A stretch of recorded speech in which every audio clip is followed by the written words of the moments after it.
Mireille Palares, vous êtes directrice de l'ISCPA. Samuel Madar, vous êtes étudiant à l'ISCPA en filière journalisme. Bonjour. Bonjour. Vous tous, futurs bacheliers mais aussi universitaires, vous avez 1 heure, voire un peu plus, pour poser toutes vos questions. C'est un moment unique, avec une règle, le franc-parler. Étant donné la structure de l'ISCPA, nous avons structuré le live en 4 parties. Les questions générales sur l'école, les questions sur la filière journalisme, les questions sur la filière communication, puis les questions sur la filière production. Chaque partie durera environ 20 minutes et 2 autres étudiants de l'ISCPA des filières communication et production viendront nous rejoindre pour les 2 dernières parties. On commence par vos questions générales sur l'ISCPA. À tous les participants, posez vos questions et profitez de ce moment unique. Mireille, je vous laisse la première question. Bonjour, on parle de l'ISCPA de Paris ou de Lyon aujourd'hui?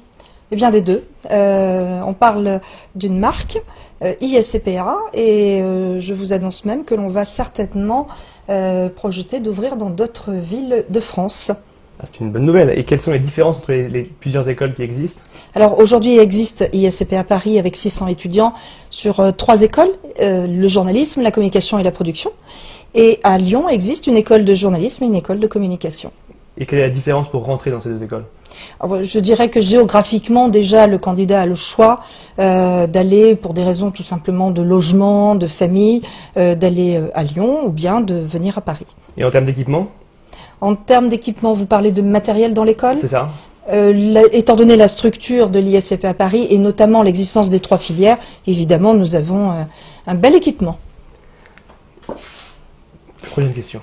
C'est le même concours pour toutes les filières. Il me semble que oui, en tout cas pour la communication et le journalisme, c'est le même concours. Pour la production, c'est la même chose? Alors, je préciserai qu'il s'agit d'un concours différent du fait de la nature de formation. Il est évident qu'en journalisme, Samuel acquiescera. On va titiller un petit peu plus l'analyse de l'actu, un peu plus des questions en culture générale sur, on va dire, tout ce qui est un petit peu politique et actualité. Sur la communication, il faut quand même que l'étudiant ait quelques connaissances de base quand il s'agit d'un bachelier.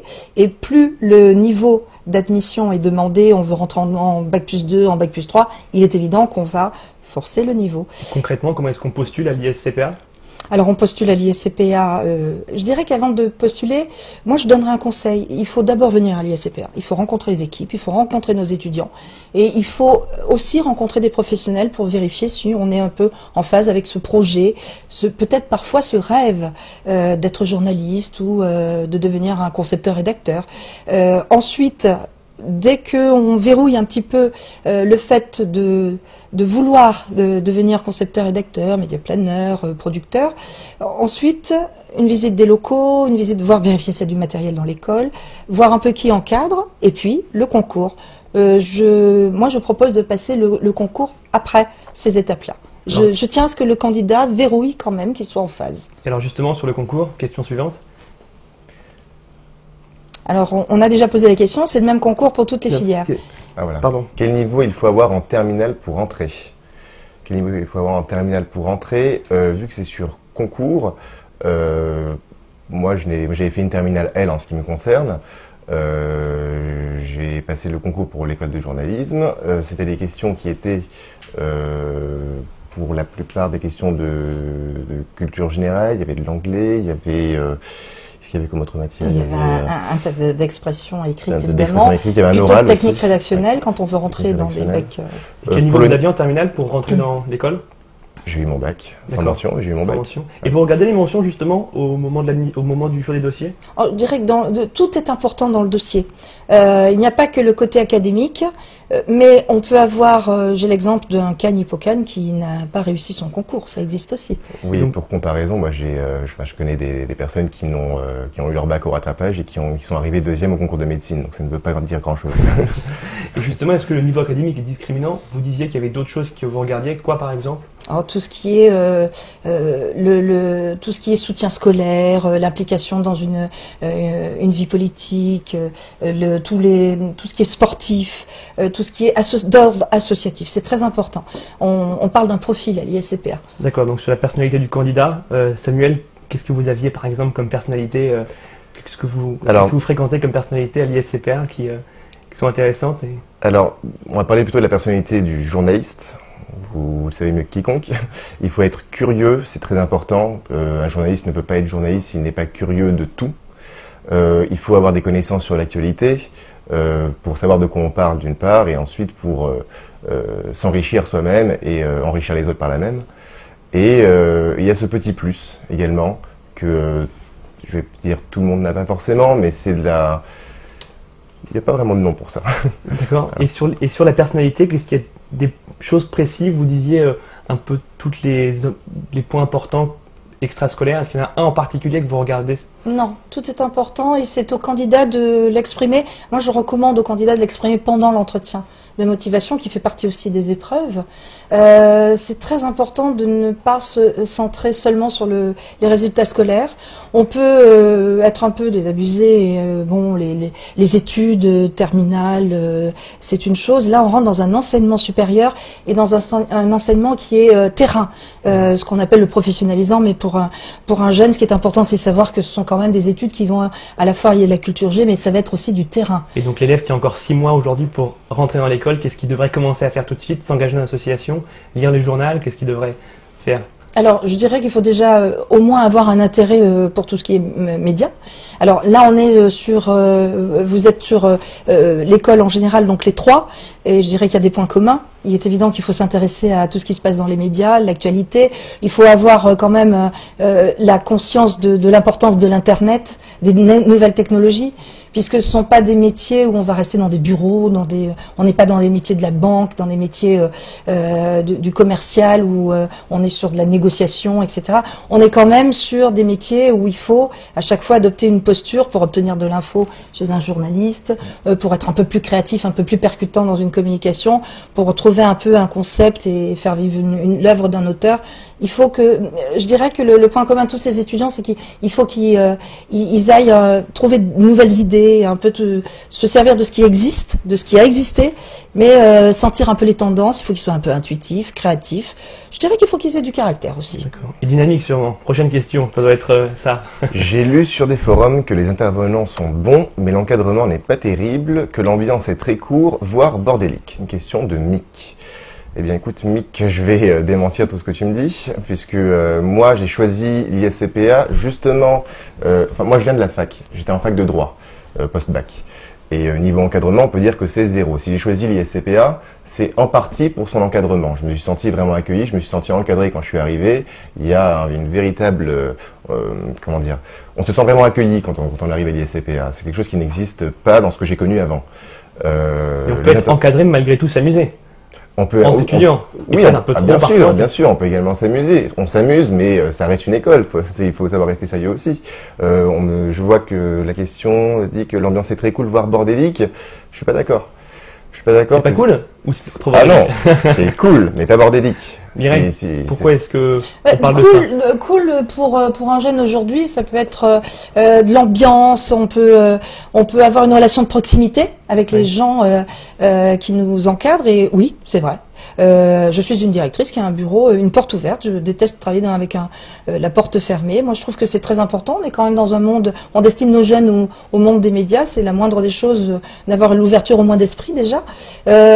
Cool, moi je le traduis par on se sent bien, on vit les études et on les vit de façon agréable. Alors, Mick pensait plutôt bordélique, non, moi je l'accepte pas parce que je pense il faut beaucoup de rigueur dans ces métiers. Il faut beaucoup de rigueur dans une organisation où on dépend tout de même de l'actualité. Il n'y a pas que dans le journalisme. Quand il y a une compète d'agence et que l'intervenant doit venir.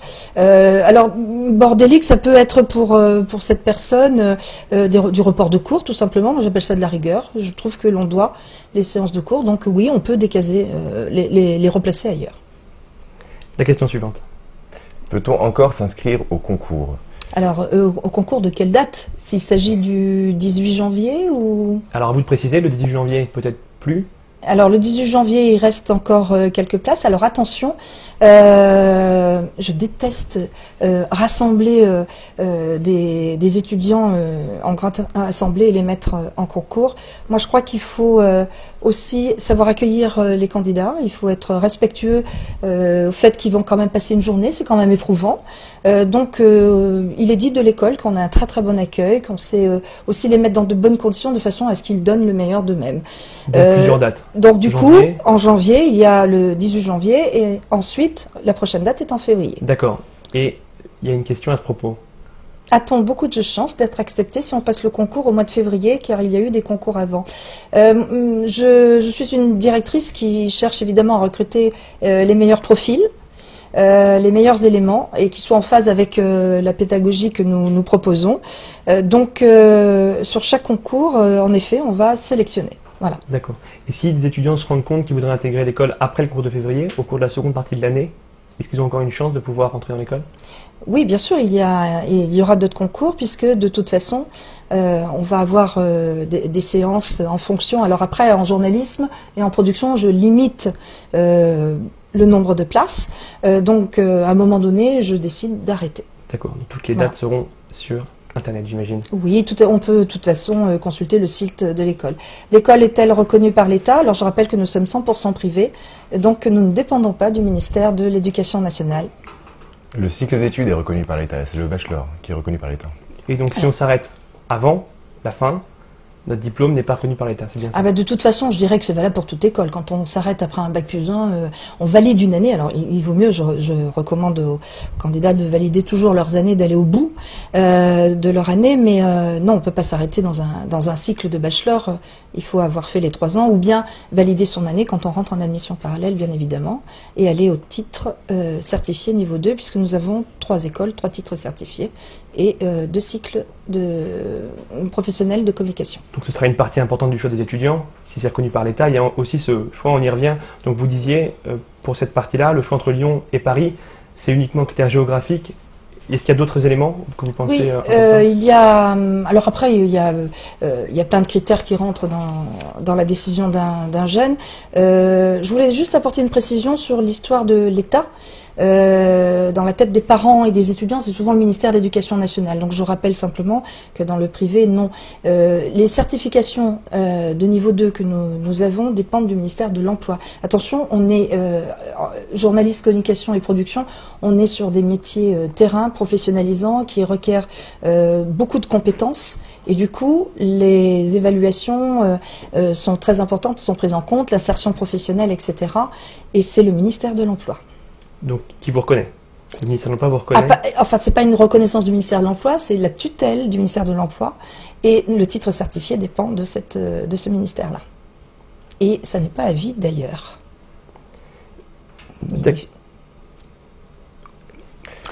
L'ISCPA est jeune apparemment. Qu'allez-vous faire pour améliorer l'école dans les années à venir? Alors, je dirais que l'ISCPA jeune, il a le plus bel âge, hein, il a 20 ans. Oui. On l'a fêté au Bataclan d'ailleurs. Qu'allez-vous faire pour améliorer l'école dans les années à venir? Alors la question laisse supposer qu'il y a des choses à améliorer. Je dirais que heureusement dans toutes les écoles il y a des choses à améliorer. On tient compte on organise des coordinations avec nos intervenants. On a surtout l'obligation, je dirais, de tenir compte des mutations, des nouvelles technologies. C'est très important, donc c'est ce que j'appelle une amélioration, mais obligatoire. Alors après, évidemment, il peut y avoir, les étudiants nous expriment aussi ce que nous proposons dans un programme et un intervenant qui ne serait pas à la hauteur d'une animation de cours, ça me paraît important de l'entendre aussi. Et comme grande innovation, qu'est-ce qu'il y a dans les tuyaux de l'ISCPA comme grande innovation pour les prochaines années? Alors, il y a des partenariats. On va dire que ceux qui existent, nous pouvons à la fois les poursuivre, mais nous pouvons faire le choix d'évoluer vers des partenariats avec des chaînes de télévision. Matérialise comme avec quoi? Alors, qui se matérialise de la façon suivante, c'est une coordination ensemble, travailler des programmes pour aller dans ce que la chaîne de télévision demande. Je vais donner des exemples. M6 Web, par exemple, est très intéressé par le programme de stratégie média, et moi, ça m'intéresse de les entendre, de travailler avec eux, dans un conseil de perfectionnement, un conseil scientifique d'école aussi, d'aller vers ce qui va se faire demain, parce que il est évident qu'une école, c'est pas assis derrière un bureau qu'on va faire un programme et qu'on va deviner ce qui va se faire dans 10 ans. Donc ils vont sur place ou alors ils sont venus, M6 M6 par exemple est venu déjà rencontrer les étudiants, TF1 en production est venu aussi. La chaîne parlementaire par exemple pour le documentaire, on va se poser très vite la question des formats. Des appareils achetés, du matériel acheté dans l'école. J'ai eu une discussion tout à l'heure où moi je m'intéresse à cet appareil photo qui filme et dont on dit que on est dans la qualité du cinéma. Voilà. Donc je me dis que pour un journaliste qui fait du format court, du news, ce n'est pas nécessaire. Mais par contre, pour un étudiant qui est sur du documentaire, c'est peut-être des investissements à prévoir. Et moi, pour ma part, je suis en spécialité TV News. On a déjà eu 2 partenariats là cette année. Un avec les journalistes du patrimoine, on était au Salon du patrimoine qui se déroulait au Louvre. Et un second avec Machine étudiante, que vous devez connaître, où on tourne souvent des sujets pour eux. Mais vous avez donc comme innovation notamment des nouveaux partenaires, mais il y a beaucoup de concurrents dans ce domaine-là. Et comment est-ce que vous allez vous différencier dans les prochaines années? Est-ce qu'il y a d'autres choses que ces partenariats? D'abord, on s'appelle l'Institut supérieur des médias. ISCPA, c'est l'Institut supérieur de la communication, de la presse et de l'audiovisuel. Mais nous sommes l'Institut supérieur des médias. Il n'y a pas d'autres écoles positionnées sur ces domaines-là. Donc, on a tout intérêt à travailler à la fois avec des agences, des entreprises, la présence de... Enfin, je dirais que tout ce qui est contenu sur mobile, tout ce qui est Internet, on doit en tenir compte, l'insuffler dans la pédagogie. Et nous travaillons sur des petits groupes aussi en pédagogie. Donc, comment va-t-on aller dans ce sens-là? Eh bien, en déplaçant de plus en plus nos étudiants, en allant sur le terrain même, prendre aussi des cours en pédagogie. Il n'y a pas que dans des salles de cours qu'on apprend les choses. Et pour moi, c'est très important de déplacer nos étudiants et d'aller sur le terrain et de voir ce qui se fait. Et vous parliez de partenaires, vous avez des entreprises, des chaînes à citer, autres... Oui, je vous ai parlé de TF1 en production. Par exemple, TF1 est venu, c'est le département production qui est venu et il ne voulait voir que les étudiants de l'école de production. Quand LCP vient, il s'intéresse aux étudiants en journalisme au niveau du documentaire parce qu'ils veulent les faire réfléchir sur des sujets société. On va pas se cacher, on est en pleine campagne politique, donc ils veulent voir un petit peu, trouver des sujets, faire réfléchir des étudiants en journalisme, trouver d'autres sujets, d'autres angles par rapport à ce qui se fait aujourd'hui en télévision et ce qui se pratique. Un autre sujet important, Mireille. Pourquoi l'école, l'ISCPA est si chère? Ah, si ça ne tenait qu'à moi. On est 100% privé, ce qui veut dire qu'il faut que les candidats comprennent que y a des locaux, il y a du matériel, il y a des intervenants à payer. Donc oui, et je dirais contrairement à ce que vous pouvez penser, l'école, un étudiant coûte réellement à l'école environ 2000 à 2500 euros de plus que ce que nous demandons. Alors c'est l'affiliation au groupe IGS qui fait que cette école peut se permettre de mener une politique d'achat, bénéficie des infrastructures, et j'ai la chance en tant que directrice d'être surtout dans un groupe qui comprend que l'on ne peut pas remplir une école de journalisme, parce qu'aujourd'hui, si on ouvrait les vannes, nos étudiants s'en rendent bien compte dans les portes ouvertes, sur les salons, on est débordé de demandes de jeunes, mais soyons réalistes. Tout à l'heure, on le verra avec Florent, le monde de la production est tout petit. Il faut être sûr de l'insertion avant que l'étudiant ne rentre dans l'école. Je travaille avec un groupe qui se préoccupe de l'insertion professionnelle.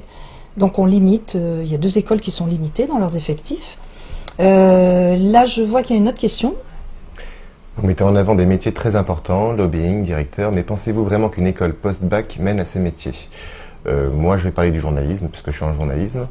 On me demande souvent si on a besoin de faire une école de journalisme pour être journaliste.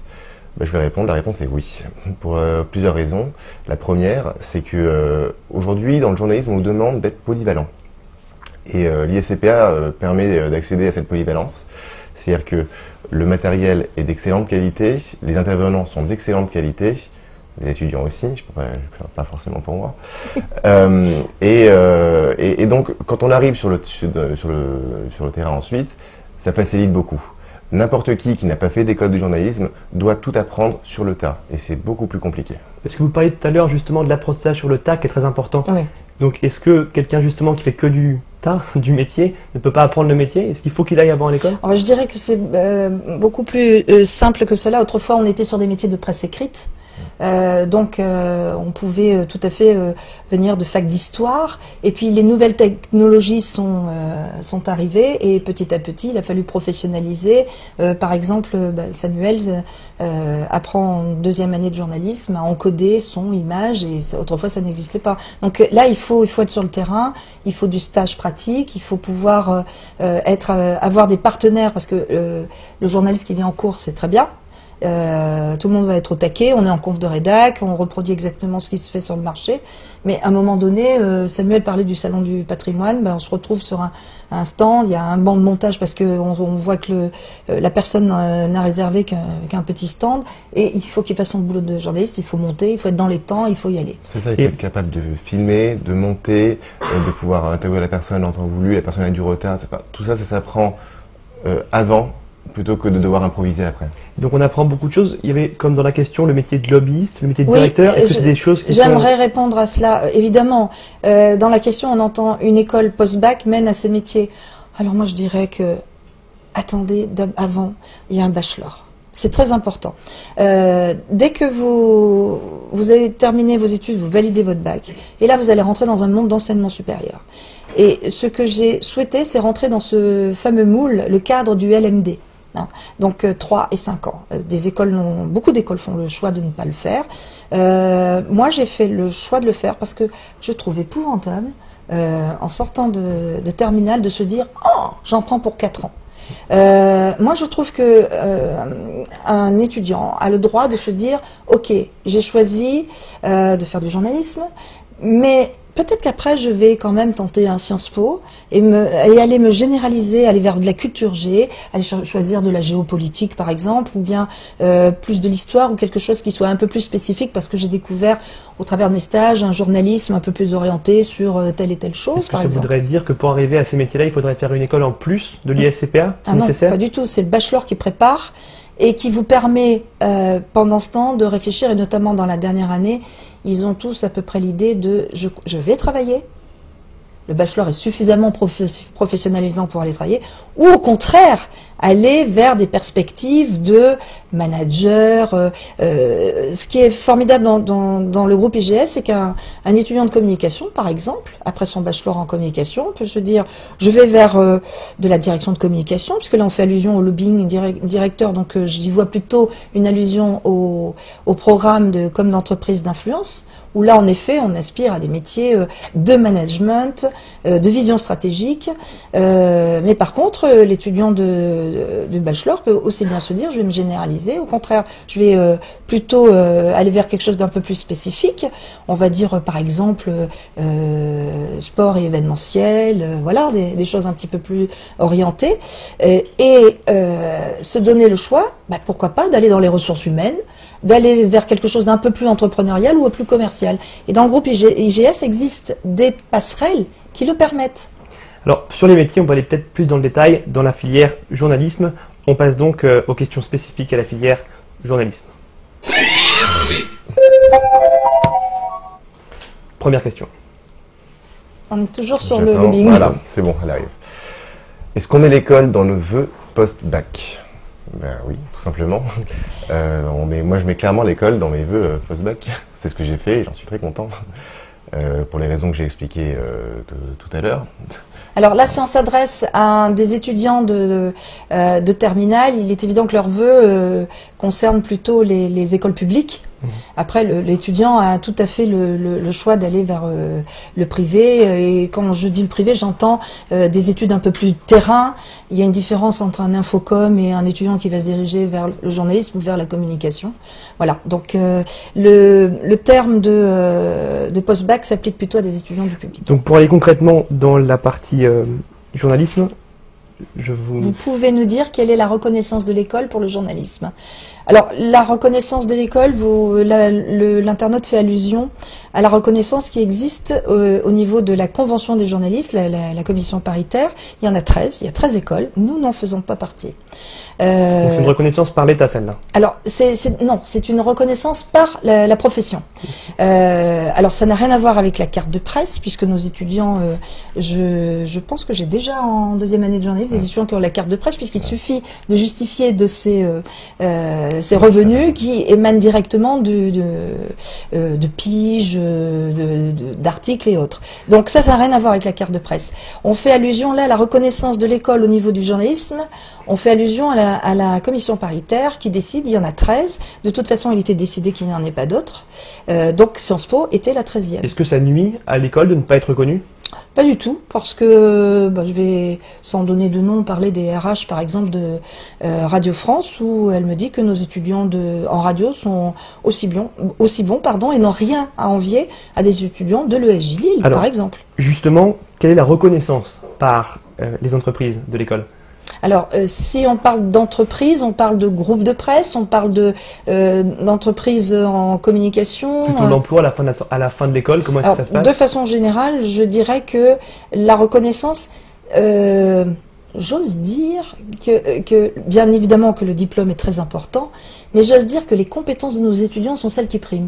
J'ai eu une petite conversation avec une étudiante qui revenait de son stage et qui me disait: je travaille avec quelqu'un du CELSA et je suis très contente parce que je vois que je suis tout le temps au taquet, je prends les meilleurs dossiers, etc.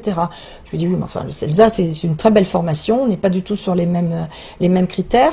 Mais ce qui est important pour son tuteur de stage, bon, elle vient de telle ou telle école, elle est performante. Après, on s'intéresse à la formation. Tu viens d'où? Tu viens de l'ISCPA. Mais est-ce que sur la reconnaissance par les entreprises, vous parliez tout à l'heure de limiter le nombre de personnes qui rentrent dans l'école pour ne pas justement avoir la sortie trop d'élèves pour les postes à pourvoir. Est-ce que vous avez un chiffre, taux d'emploi à la sortie de l'école? Oui, bien sûr. Alors, on va les prendre filière, par exemple.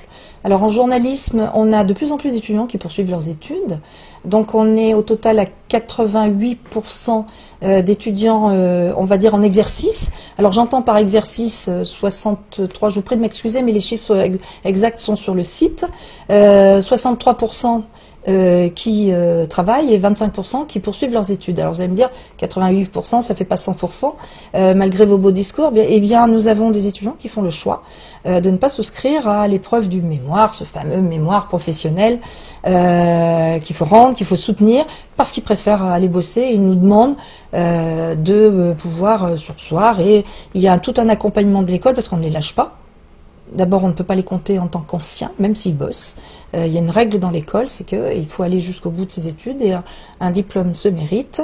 Donc, notre devoir est de les accompagner tout de même pour aller jusqu'au bout. Mais est-ce que c'est un découragement comme les 25% qui choisissent de continuer les études ou c'est vraiment un choix délibéré de leur part? Alors, je refuse le découragement de 25% qui veulent poursuivre leurs études parce que je dirais qu'il y a quelque chose de très important qui a été évoqué dans les questions, c'est le post-bac.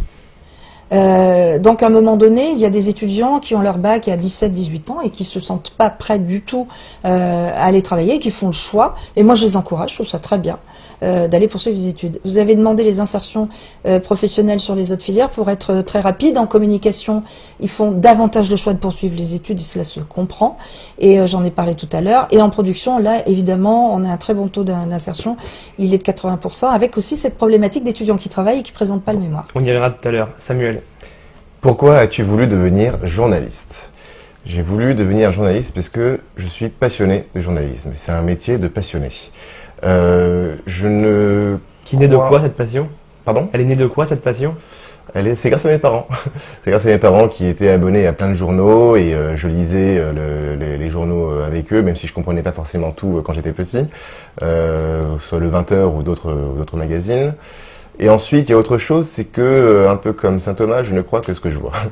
C'est-à-dire que je vais toujours vérifier ce que j'entends, et ça, c'est très important quand on est journaliste. Ah oui. Et alors, au final, qu'est-ce que tu y vois? Qu'est-ce que j'y vois? J'y vois la vérité. La vérité, oui, enfin, qu'est-ce que la vérité? Après, on rentre dans un débat philosophique, mais j'y vois des choses qui me parlent plus que ce que je peux entendre ou imaginer. Où as-tu fait tes périodes de stage, dans des grandes entreprises ou pas? Eh bien, les deux, dans des grandes entreprises et dans des moins grandes entreprises. J'ai fait un stage à Libération, en presse écrite, qui était dans le service culture. C'est très bien passé, c'était très intéressant. Je suis allé sur le terrain, j'ai couvert le festival Solidays notamment. J'ai fait de la radio sur RCJ, où je faisais des passages antennes tous les jours, quotidiennement. J'avais une chronique sur un sujet. J'y étais cette année, au début de l'année, donc j'ai beaucoup parlé notamment de la révolution arabe. Et en télé, j'ai fait Orange Sport, où j'ai pu aller au camp des loges, interviewer les joueurs du Paris Saint-Germain. Je pense que certains seront contents. Des postes à responsabilité. Donc, et tu as eu ces stages par l'école ou par des contacts personnels? J'ai eu mes stages, certains par l'école et d'autres par des contacts personnels. C'est souvent je pense parler au nom de tout le monde, c'est le cas pour tous. Quelle place donnez-vous à la culture générale? Oh, c'est très important. Très c'est très important sur toutes les filières. Dans toutes les filières, dans les 3 écoles, nous avons une grande place accordée à la culture générale. Alors, vous le verrez sur le site et dans la brochure de l'école, dès qu'on commence après bac, elle est évidemment prépondérante, avec déjà des cas pratiques, des mises en situation, de façon à déjà avoir les bons réflexes professionnels, se confronter déjà à la réalité des cas pratiques et on va dire, d'une rédaction, d'un client en communication.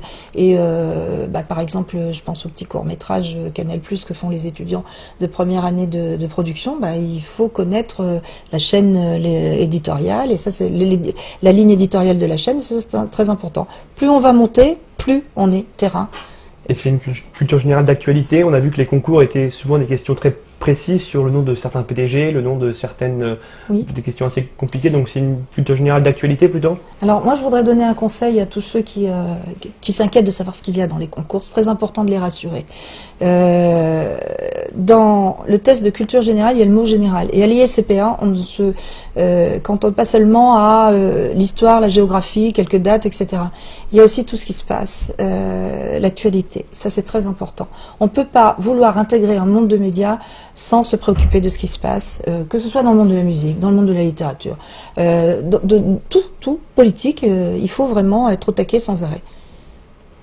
Quel est l'atout de l'ISCPA par rapport aux autres écoles très connues en journalisme? Je vais peut-être pas parler des autres écoles de journalisme parce que je suis à l'ISCPA et que je pense pas parler au nom des autres écoles de journalisme. Je vais vous parler plutôt de l'ISCPA.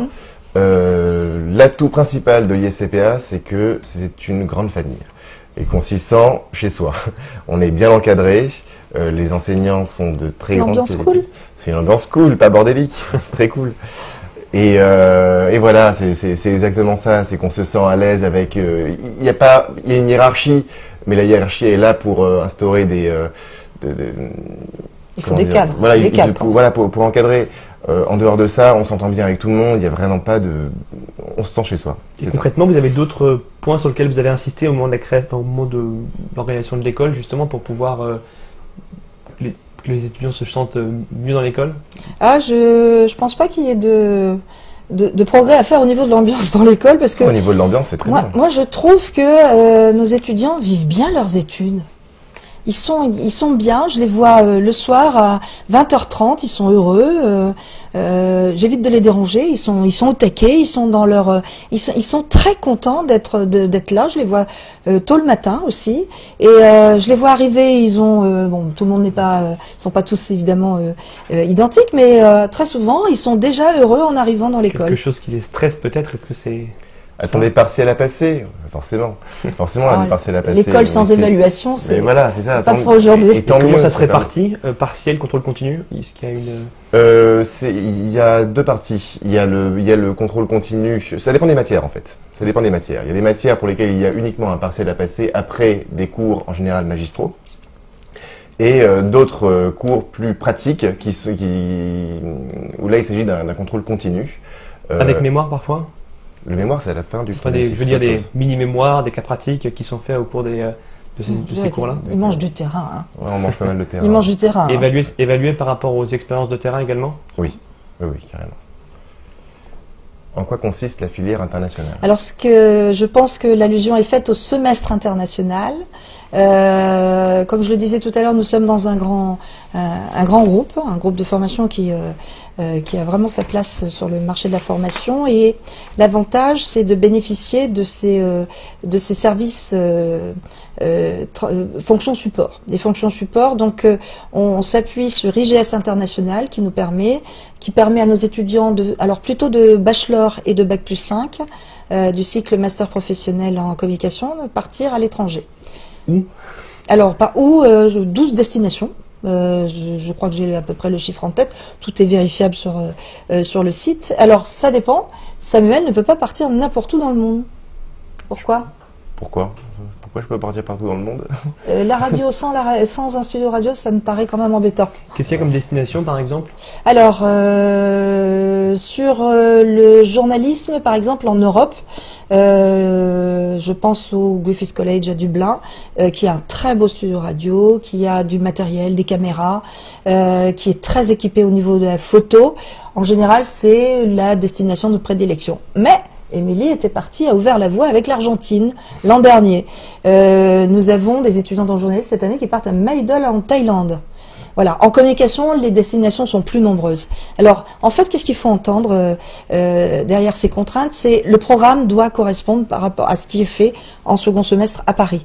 Il est évident qu'un étudiant ne peut pas perdre son capital terrain s'il va retrouver parler de sociologie, les médias dans tel ou tel pays. Il faut qu'il reste dans le professionnalisant, sinon il ne sera pas au taquet quand il va partir en stage après. C'est quelque chose qui paraît extrêmement important, tout ce qui est projet. Samuel?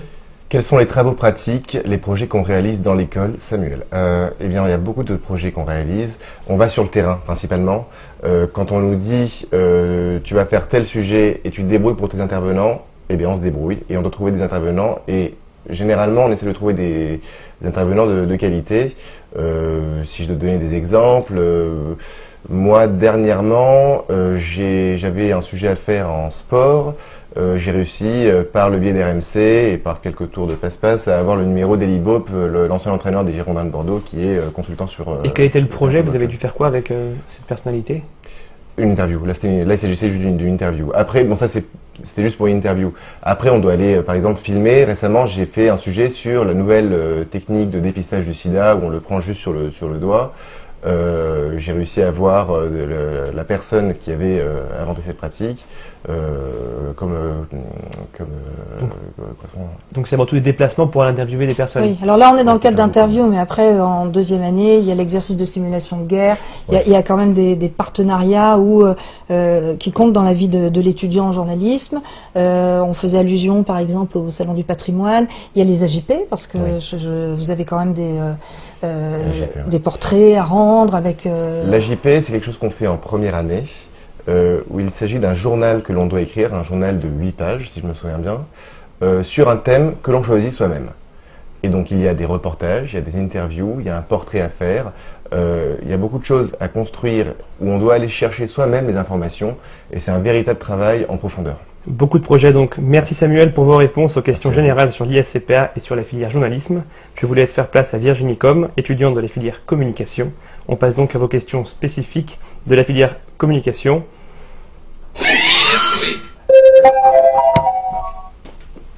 Pendant que Virginie s'installe, je vous laisse Mireille découvrir la première question.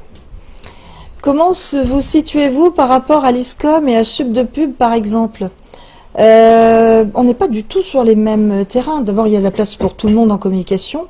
On n'est pas du tout sur les mêmes effectifs. Dans une école, on est à plus de 1000 étudiants et l'autre, on est à 2000 étudiants. Et vous? Nous sommes sur la communication, 350 étudiants. On est plus l'ISCPA, la différence, c'est qu'on se situe davantage sur les niches. Alors, à la fois, le bachelor est beaucoup plus porte sur tous les projets. C'est-à-dire qu'un étudiant qui rentre à l'ISCPA ne peut pas dire je ne veux faire que de la créa, je veux faire que du graphisme, je veux faire absolument de la pub, parce qu'il va... Mais je pense que Virginie, elle me regarde, donc elle a déjà envie de dire ce qu'elle... Et sur les niches, vous avez des exemples de niches? Oui, par exemple, je pensais à tout ce qui est sur le cycle master professionnel. Quand on parle de la communication d'entreprise et d'influence, là on est quand même sur des thématiques très précises, avec la relation entre l'entreprise et les pouvoirs publics, la relation avec les institutions. Sur la stratégie média, on est dans une stratégie des moyens avec une expertise sur tout ce qui les contenus, les mobiles, la télévision et autres. Donc là, on n'est pas du tout sur les mêmes programmes. Ce sont des choses que n'offrent pas les autres écoles dont on parlait? Elles offrent bien d'autres choses et elles sont tout aussi de qualité que l'ISCPA. Alors après, il y a la vie de l'étudiant qui prend en compte l'accompagnement. Je ne saurais pas connaître les étudiants dans une école de 2000 étudiants, c'est pas le même métier. Pour moi, c'est important de savoir, quand je parlais il y a très peu de temps avec Virginie, je disais, au fait, après le bachelor, je pense que j'aurais d'autres dossiers à gérer que de me préoccuper de savoir ce qu'elle devient après le bac, après le bachelor. Donc l'atout de savoir ce que font les élèves. Une question suivante. Bonjour Céline, bonjour, je suis Céline. L'ISCPA a l'air d'avoir un programme très intéressant. Un ami me l'a confirmé, mais l'école a moins de notoriété que l'ISCOM, par exemple. Écoutez, moi je connais que l'ISCPA, donc l'ISCOM, je pourrais pas vous dire quel programme ils ont. Du moins, si un ami vous a confirmé que le programme à l'ISCPA était très bon. Parce que là, on parle des programmes, et tout à l'heure, on parlait, comme vous le disiez, il y a moins de notoriété. Est-ce qu'il n'y a pas un problème de notoriété? Est-ce que c'est pas un manque pour les étudiants de savoir que leur école n'est pas aussi... Je ne disais pas qu'il y avait moins de notoriété. Je pense qu'à un moment donné, une école, sur ces effectifs-là, va placer davantage des étudiants au sein de la même structure. Ça ne sera pas le cas de l'ISCPA. 350 étudiants à comparer à 2000 étudiants sur le marché des stages, par exemple. C'est évident qu'il y a une école qui va faire beaucoup plus de bruit. Maintenant, je dirais que la notoriété est tout aussi reconnue à l'ISCPA. Simplement, nous avons moins d'étudiants à placer sur le marché, mais on est sûr de les placer. Donc en termes de notoriété, de qualité, vous dites que oui, c'est... Il y a une différence entre notoriété et qualité. Ensuite... Et est-ce que vous ne cherchez pas à rendre l'école plus connue? Alors, plus connue, non, parce qu'elle a déjà cette notoriété de qualité et non de quantité. Donc vous confirmez qu'auprès des entreprises, quand on parle de l'ISCPA, c'est avec, oui, ils seront exactement. À chaque fois, de toute façon, quand on sort d'un stage, en général, c'est toujours positif. Les agences de communication, les annonceurs sont toujours assez contents des stagiaires, enfin des élèves de l'ISCPA. Il y a une demande qui est importante des étudiants. Est-ce qu'on participe à des challenges de communication? C'est l'ISCPA. On ne fait que des cas pratiques, que ce soit des cas d'école ou des cas réels ou des cas fictifs. Oui. Par exemple, cette année, moi je suis en 3e année, on travaille pour Banque Populaire et leur partenariat avec les JO de 2012. C'est Monsieur Bouvard, sponsoring Banque Populaire, qui est venu nous briefer. Et aujourd'hui, on travaille sur ce challenge. Ensuite, on n'en a pas qu'un, on en a plusieurs. On a travaillé sur Autolib. L'année dernière, on a travaillé sur les événements, enfin sur les 20 ans de l'école, sur toute la stratégie d'événements. Et concrètement, pour les élèves qui ne savent pas encore ce que c'est que ces cas pratiques, est-ce que vous pouvez détailler un peu comment est-ce que ça se passe? Quel est votre intérêt? Est-ce que vos propositions sont reprises? Comment est-ce que tout ça se déroule? Alors, par exemple, pour Banque Populaire, ça c'est un cas réel, c'est-à-dire que toute notre promo est divisée en agences. Chaque agence a une hiérarchie et du coup, on travaille sur un brief. Par exemple, Monsieur Bouvard nous a demandé de créer toute une stratégie de communication autour de la présence de Banque Populaire pendant les JO de 2012. Donc, on doit créer tout ce qui est un buzz, on doit utiliser le web, on doit utiliser la presse, on doit faire des affichages. Et si tout ça fonctionne, est-ce que vous allez devoir participer à la mise en place ou c'est simplement pour le challenge? Exactement. Après, ça c'est en général. Oui, c'est l'année dernière, ils ont travaillé pour Sony, ça a marché aussi. Ils ont fait aussi un événement pour le snowboard. C'est toujours repris. Même l'année dernière, on a eu un cas. C'est une possibilité d'embauche ensuite. Ah, c'est ça, d'accord. C'était ça la question, je veux dire. C'était ça la question. Une possibilité d'embauche. Bah après, c'est à l'élève d'aller voir Monsieur Bouvard, d'aller discuter avec lui. Ça, c'est propre pour les élèves. Parce que Guillaume travaille et c'est à la suite d'ailleurs d'une compagnie d'agence qu'il a été embauché. Master de stratégie de communication, donc attention, cycle master professionnel de communication et d'influence, débouche sur quel métier? Alors, on est plutôt sur des métiers communication entreprise. On est sur une vision stratégique de quelqu'un qui va avoir en face de lui parfois un directeur marketing, mais parfois ce rôle lui incombe, les ressources humaines et les finances. Donc là, on est sur des postes décisionnels. On est sur des postes en entreprise de personnes qui dépendent directement du président ou du DG. C'est responsable communication, cela peut être directeur communication interne, ça peut être, voilà. Et ce sont plutôt, ce qui est privilégié dans les débouchés, ce sont les entreprises, à la fois des PME et des grandes entreprises. C'est des postes importants avec beaucoup de concurrence? Ce sont des postes importants et des postes très bien rémunérés, notamment les stages. On est quand même sur des stages à 1400 € par mois. Et il y en a beaucoup d'étudiants de l'ISCPA qui obtiennent il y en a beaucoup. On a une école de 350, donc forcément on les place très bien, puisque là j'ai fait le choix d'abord d'avoir une relation de proximité avec ces étudiants-là, parce que j'aime beaucoup m'investir dans les projets pédagogiques, et puis je trouve que c'est très sain d'avoir une directrice qui soit aussi qui aille un peu chercher les partenariats. C'était mon cas aujourd'hui. Et là on est sur des postes, oui, qui sont très bien rémunérés. Et l'école aide beaucoup à trouver des stages et des premiers emplois? On a un personnage, une responsable des stages qui a une vraie personnalité. Hier, elle fait le choix de travailler à la fois dans le monde professionnel et elle a son temps de présence à l'école. Et je peux en témoigner. Hier, il y a une étudiante qui était assez perdue. Elle l'a appelée. Et c'était un jour où normalement elle travaille dans un secteur musique et artistique. Et elle m'a appelée et ça s'est très bien terminé parce que l'étudiante est revenue sur son stage. Voilà, elle est au taquet tout le temps. Combien en général de stages vous trouvez à chaque promotion? Alors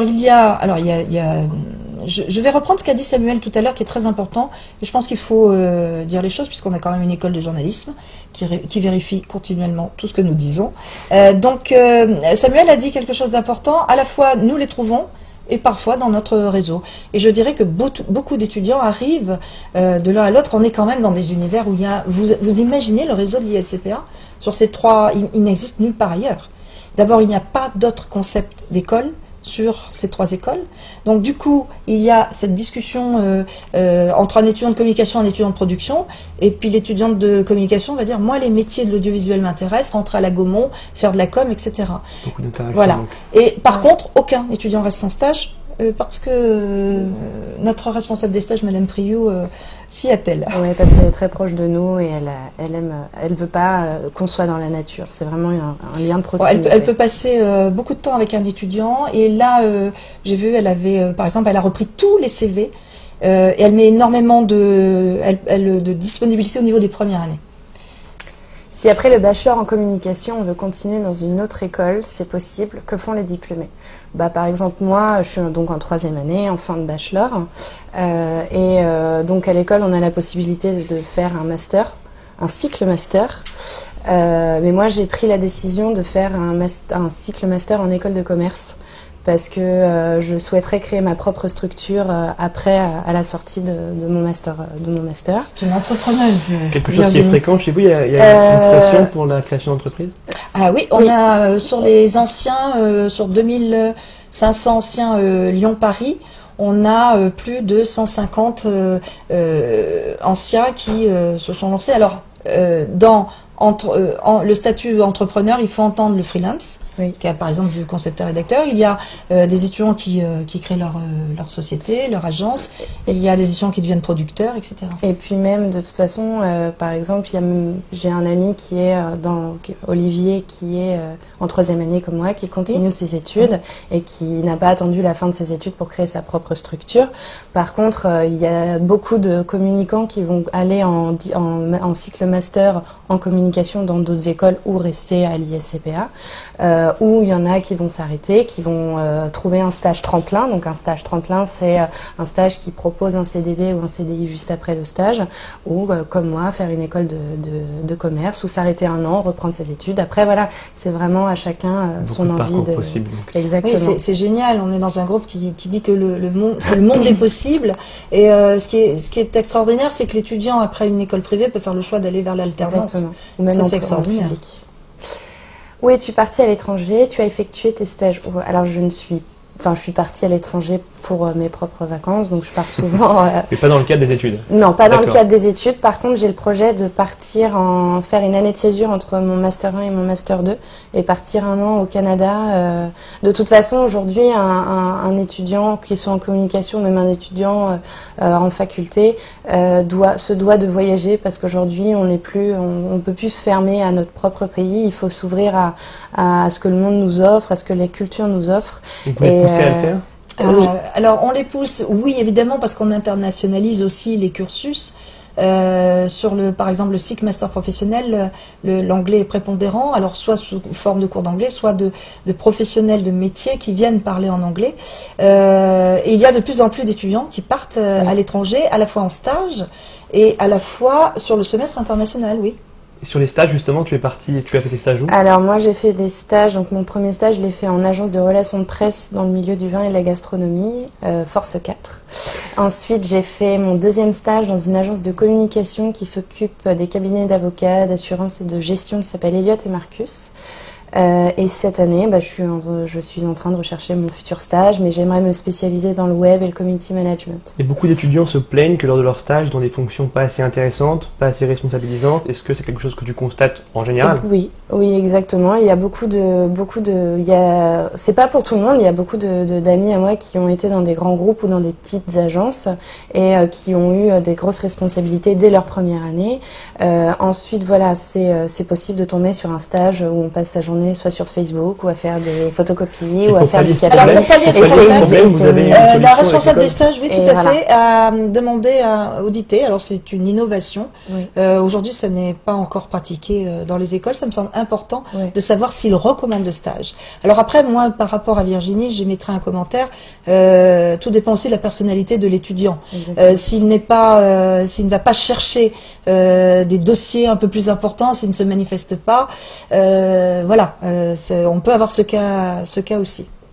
Très bien. Merci Virginie pour vos réponses aux questions sur la filière communication. Merci. Je vous laisse faire place maintenant à Florian Bartel, étudiant de la filière production. On passe donc aux questions spécifiques sur la filière production.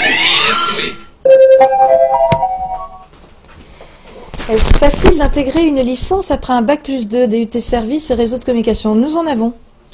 Alors, d'intégrer une licence, alors attention, seule l'université emploie le mot licence, puisque nous sommes sur du bachelor et un titre certifié niveau 2. Donc la question, c'est peut-on intégrer un bac+3? Je l'ai très bien compris.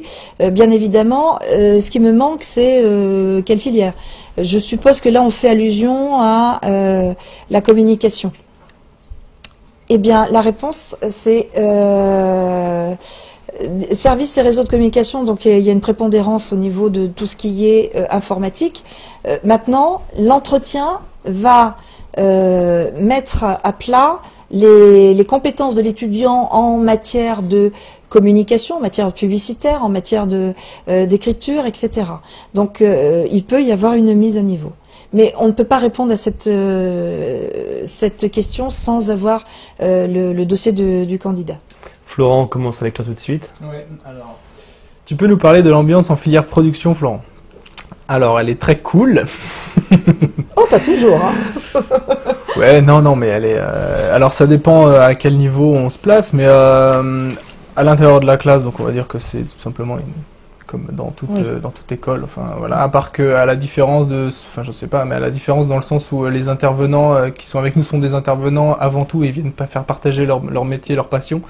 Donc du coup, il y a un échange beaucoup plus fort que par exemple ce que j'ai pu vivre en école d'ingénieur avec des professeurs qui ne sont que professeurs et qui n'ont pas forcément, enfin, on ressent moins cette envie de vouloir partager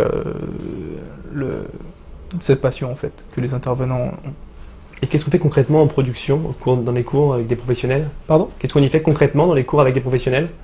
Ah bah on fait des cours, on fait des cours de production, alors il y a beaucoup de choses, que ça passe de la finance, du financement jusqu'à la scénarisation, c'est tout le métier de producteur, hein, tout simplement. Est-ce qu'il y a un travail qui est fait, on parle de l'ambiance, un travail qui est fait avec les camarades de promotion en dehors des associations pour par exemple monter des projets relatifs à la production? Alors c'est ça qui est génial, c'est qu'on a, j'allais dire on a que ça, on n'a pas que ça, mais on a vraiment, c'est ça qui est mis en avant, c'est que par exemple en dernière année, moi je suis en dernière année, on a un projet professionnel à présenter.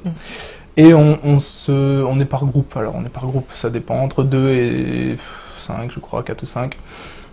Et en fait, pendant toute l'année jusqu'en avril, on va travailler par groupe, tous, on va travailler par 2 ou par 4 en dehors de l'école. Le soir, on peut se donner rendez-vous pour travailler. Moi, hier soir, je suis allé travailler sur ce projet professionnel, par exemple, avec ma collègue.